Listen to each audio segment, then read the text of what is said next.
Dans un avenir proche, dans la ville de Moscou, Oleg et Aliona ont un rendez-vous au cours duquel Oleg explique qu'il est un soldat en pause de 2 semaines. Le rendez-vous se passe bien et les deux finissent par passer la nuit ensemble. Pendant ce temps à Paris, un avion est sur le point d'atterrir quand soudain toutes ses lumières s'éteignent et tout le monde à bord perd connaissance. Bientôt, cette perte de puissance se répand dans le monde entier, ne laissant qu'une petite partie de l'Europe de l'Est éclairée. Oleg et Aliona remarquent que les drones qui volent autour de Moscou gèlent dans les airs, et ils se précipitent dans le hall de l'hôtel pour voir que se passe-t-il. Chaque personne dans le bâtiment s'y rassemble pour écouter les nouvelles. Le présentateur explique que ce n'était pas la conséquence d'une catastrophe naturelle, et bien qu'ils aient d'abord soupçonné qu'il s'agissait d'une attaque terroriste, ils ont découvert qu'ils avaient perdu le contact avec le reste du monde. Un groupe de soldats dirigé par le maire Dolmatov est envoyé en mission de reconnaissance à Kirov, l'une des nombreuses villes qui sont maintenant dans l'obscurité. La journaliste Olga les accompagne pour enregistrer les indices qu'ils pourraient trouver. Le gouvernement a déjà envoyé des drones dans cette zone, mais aucun d'entre eux n'est revenu. L'équipe se promène dans la ville et entre dans un magasin où elle utilise du slime spécial lumière pour mieux voir. C'est ainsi qu'ils découvrent que chaque citoyen ici est mort, même le poisson dans le bocal. Ils ne peuvent s'empêcher de se demander comme tout le monde est mort car il n'y a aucune indication d'une attaque, c'est comme si c'était arrivé instantanément de nulle part. Ensuite, ils commencent à enquêter sur différents appartements, où ils trouvent tout à sa place comme si de rien n'était. Encore une fois, on dirait que c'est arrivé instantanément comme si les gens disparaissaient dans les airs. Soudain, l'un des soldats est attaqué par un être mystérieux. Le reste de l'équipe se précipite pour l'aider, mais dès que l'être les aperçoit, il prend l'arme du soldat et s'échappe par la fenêtre. L'équipe ouvre immédiatement le feu, mais l'être ne semble pas touché par les balles et s'enfuit. Ils emmènent le soldat blessé dans leur avion et lui demandent s'il a vu le visage de son agresseur, mais il fait noir et la lutte fait qu'il est impossible de s'apercevoir de quoi que ce soit. Un mois plus tard, plus de 100 millions de Russes sont considérés comme morts, et le gouvernement tente de demander à la population restante de rester calme. Cependant, des groupes religieux se rassemblent parce qu'ils pensent que la fin du monde approche. Pendant ce temps, Yura est l'un des nombreux civils qui reçoit une lettre lui demandant de rejoindre l'armée. Yura vit avec sa mère qui souffre d'Alzheimer et cela lui fait mal de la laisser derrière lui, mais il s'engage quand même dans l'armée. Quand il part pour la base, il remarque l'état actuel du monde, puisqu'un seul mois a suffi pour que les rues aient l'air post-apocalyptique. Yura finit par rejoindre l'équipe d'Oleg, qui est informée de la situation actuelle par Dolmatov et le colonel Marina. Chaque ville dans l'obscurité est considérée comme en quarantaine, et la seule puissance existante se trouve à Moscou. Dans certaines parties de la Biélorussie, de l'Ukraine et de la Finlande, cette zone est connue sous le nom de « cercle de la vie ». Certaines équipes de Redcon sont revenues avec des corps et ont découvert qu'ils étaient morts de neurotoxines endogènes, qui sont des produits chimiques produits par le corps humain. Les nouvelles équipes ont 2 tâches, trouver des indices pour que les scientifiques comprennent la cause derrière ces neurotoxines, et aller plus loin dans la zone de quarantaine pour rassembler des ressources car Moscou s'épuise. Ils doivent être prudents car ils ont déjà envoyé de nombreuses équipes et la plupart ne sont pas revenus, même s'il avait des chars pour les protéger. Pendant que tout le monde se prépare, d'autres volontaires arrivent et Oleg est surpris de voir Aliona parmi eux. Soudain, une alarme se déclenche alertant d'une attaque imminente. Apparemment, il y a un groupe d'énormes ennemis qui se rapprochent, donc les soldats se rassemblent à la frontière entre la base et la zone de quarantaine. À ce moment-là le courant à la base s'éteint, alors Dolmatov commence à tirer des fusées éclairantes pour une vue plus claire et lorsque les êtres étranges sont suffisamment proches, les soldats ouvrent le feu. Certains de ces êtres parviennent quand même à atteindre la base et commencent à attaquer tout le monde en vue, faisant perdre connaissance à Oleg. Le suivant matin, Oleg se réveille sous le poids d'un ennemi mort. Yura remarque qu'il est toujours en vie et demande de l'aide pour déplacer le corps. Maintenant Oleg peut voir que l'être étrange était en fait un énorme ours. En fait, il y a des dizaines de cadavres d'ours de l'autre côté de la frontière, et personne ne comprend pourquoi ils se sont comportés ainsi. Olga est là aussi, enregistrant tout pour les nouvelles. Oleg est emmené à l'infirmerie et est surpris d'apprendre qu'Aliona est médecin. Elle soigne ses blessures et lorsqu'il ressent de la douleur, elle le réconforte par un baiser. Pendant ce temps, Marina et Dolmatov discutent des questions de « capteurs », un groupe de personnes qui auraient acquis des pouvoirs après la panne d'électricité. Marina explique qu'ils ne le sont pas comme les super-héros, les capteurs peuvent en fait recevoir des données dans leur esprit comme les radios reçoivent des signaux. Cependant, ils n'ont pas été en mesure de déchiffrer les données ou comment cela s'est produit. Le capteur le plus puissant est Sacha, qui est détenu dans un hôpital militaire. Depuis la panne d'électricité, il continue d'avoir cauchemar à propos d'un mystérieux chauve. Aujourd'hui, il reçoit la visite de Genia, qui dit avoir été envoyé par quelqu'un nommé ID. Il explique que la première vague a détruit tous les appareils électroniques, la seconde a lancé l'autodestruction de tous les organismes biologiques, et la troisième vague rendra n'importe qui encore en vie, dans la zone de quarantaine les attaquer. Ils sont des millions et leur libre arbitre a disparu, mais ils ont le temps de l'arrêter. Sacha ne veut rien avoir à faire avec cela et appelle à la sécurité, mais les soldats ne peuvent pas voir Genya et dire aux médecins que Sacha a des hallucinations. Le reste des soldats se prépare pour la mission. Yura finit par voyager avec Olga, qui lui fait quelques questions pour la caméra. Yura admet que la situation actuelle ne le dérange pas parce que cela donne un sens à sa vie et que c'est mieux que d'être chauffeur de taxi. Arrivé en zone de quarantaine, il découvre les chars détruits au sol et un gouffre traversant les bâtiments, ce qui implique que la troisième vague a déjà commencé. Les images de cette destruction mettent la population restante dans un état de panique, provoquant des émeutes et une augmentation du taux de criminalité pour envahir la ville. Le gouvernement promet d'y travailler, mais les gens pensent que leurs dirigeants cachent quelque chose. Les soldats sont divisés en groupes pour couvrir plus de terrain. Yura et Olga sont dans le groupe 7, et alors qu'ils traversent les bois, une tension de flirt grandit entre eux. Lorsqu'un Oleg récupéré arrive, il rejoint l'équipe 4, qui enquête sur une petite ville. L'un des soldats ouvre une salle de stockage, faisant tomber un tas de barres de métal sur lui et lui blessant la jambe. L'équipe décide de rester à l'intérieur d'une maison jusqu'à ce qu'un médecin vienne. Le lendemain matin, Alion arrive et annonce que le soldat devra retourner à Moscou avec elle s'il ne veut pas perdre sa jambe.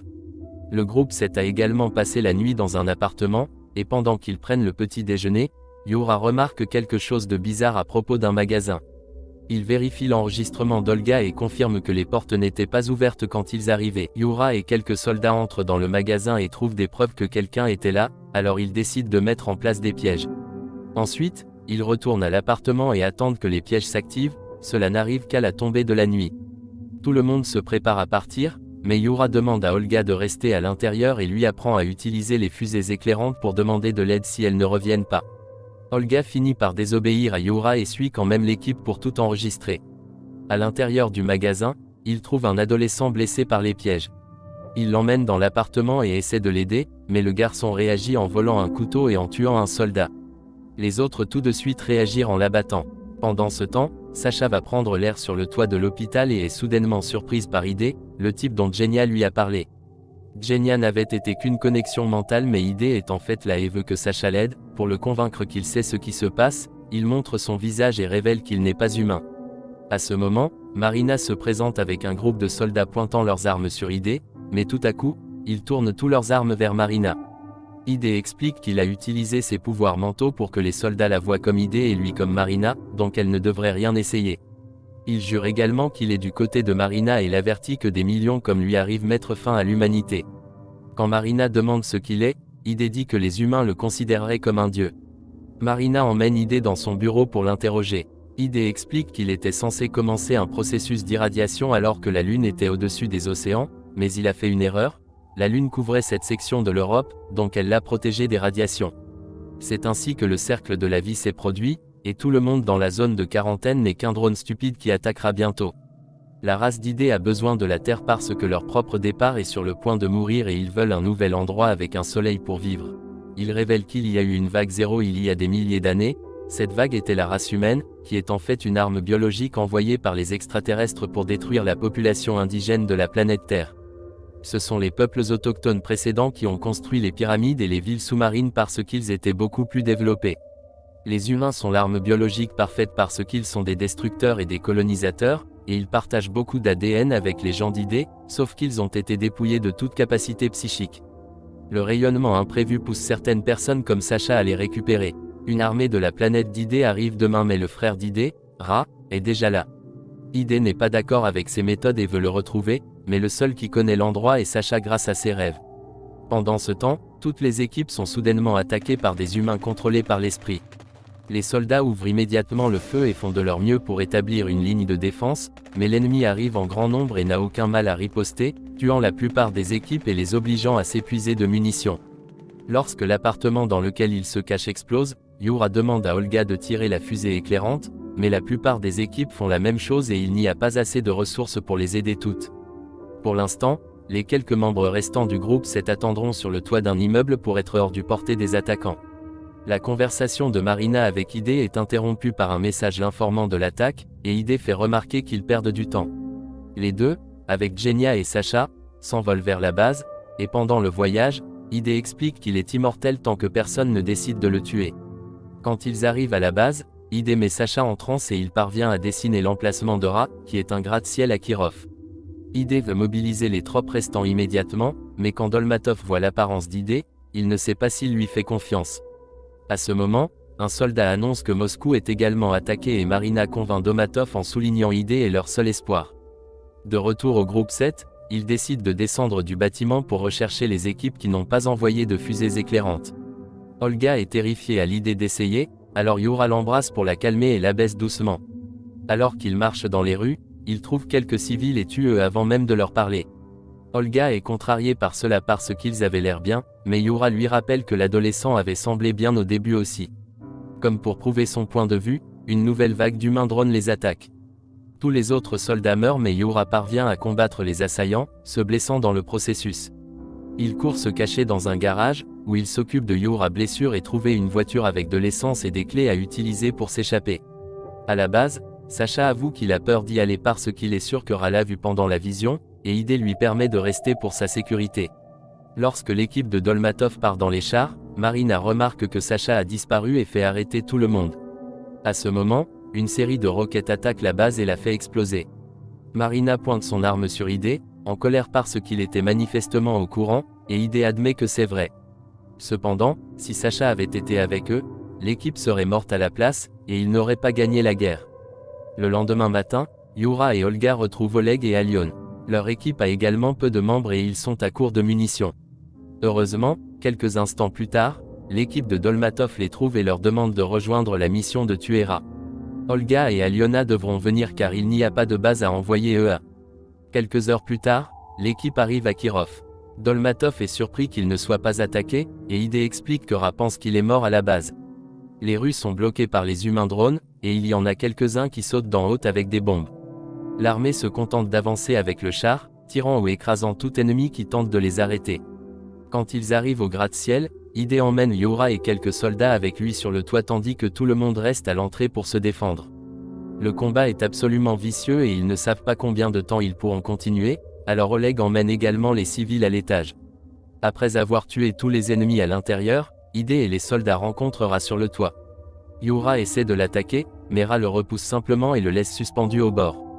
ID attaque Ra ensuite et leur combat est assez égal, mais lorsque Yura remonte et qu'une énorme explosion peut être entendue dans les rues, Ra est distrait et ID prend la chance de l'attaquer directement, retirant un appareil de l'intérieur du corps de Ra.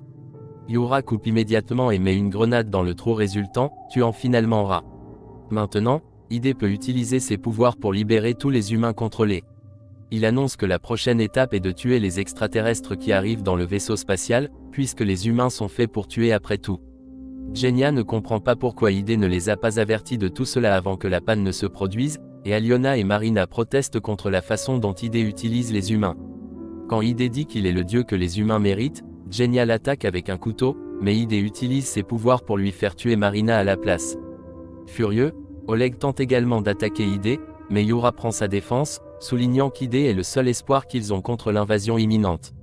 Un combat commence entre Yura et Oleg, et quand Olga remarque que Yura bat Oleg, elle attrape une arme à feu et tire sur Yura pour le faire arrêter. Genya essaie à nouveau de tuer ID, mais ID l'arrête facilement. Oleg pense à tuer Yura et tire sur ID à la place, mais les balles ne font rien. ID utilise ses pouvoirs pour faire en sorte qu'Oleg considère tout le monde comme son père, le faisant hésiter. Cependant, grâce à son rôle de capteur, Genya peut trouver le véritable identifiant et il saute pour le faire tomber avec lui. Ils meurent tous les deux dès qu'ils touchent le sol. À ce moment, un vaisseau spatial géant atterrit sur un tas de bâtiments. Oleg attrape l'appareil que ID a pris à Ra et part avec les femmes après avoir refusé d'achever Yura. Après avoir pris des armes sur des corps tombés, le trio entre dans le vaisseau spatial, qui a ouvert la porte car il attend Ra. À l'intérieur, des centaines d'extraterrestres dorment dans des pods, et lorsqu'Oleg appuie sur l'appareil, l'oxygène commence à être transporté vers ces pods. Il semble que Ra était censé les réveiller, et la minuterie sur les pods confirme qu'ils seront bientôt prêts. Ils essayaient de leur tirer dessus et confirmer que cela les tue, mais ils n'ont pas assez de munitions ou de temps pour tout faire. Olga remarque que les tuyaux transportant l'oxygène sont sur le sol, et en détruire un tue de nombreux extraterrestres en même temps. Le trio commence à détruire tous les tuyaux qu'ils peuvent trouver, efficacement arrêter l'invasion. Cependant, quand Aliona est sur le point de détruire le dernier tuyau, elle se fiche parce qu'elle se rend compte que ces dernières gousses contiennent des enfants. Les enfants commencent à quitter les pods et quand Oleg les voit, il laisse tomber son arme au sol, incapable de blesser des créatures innocentes.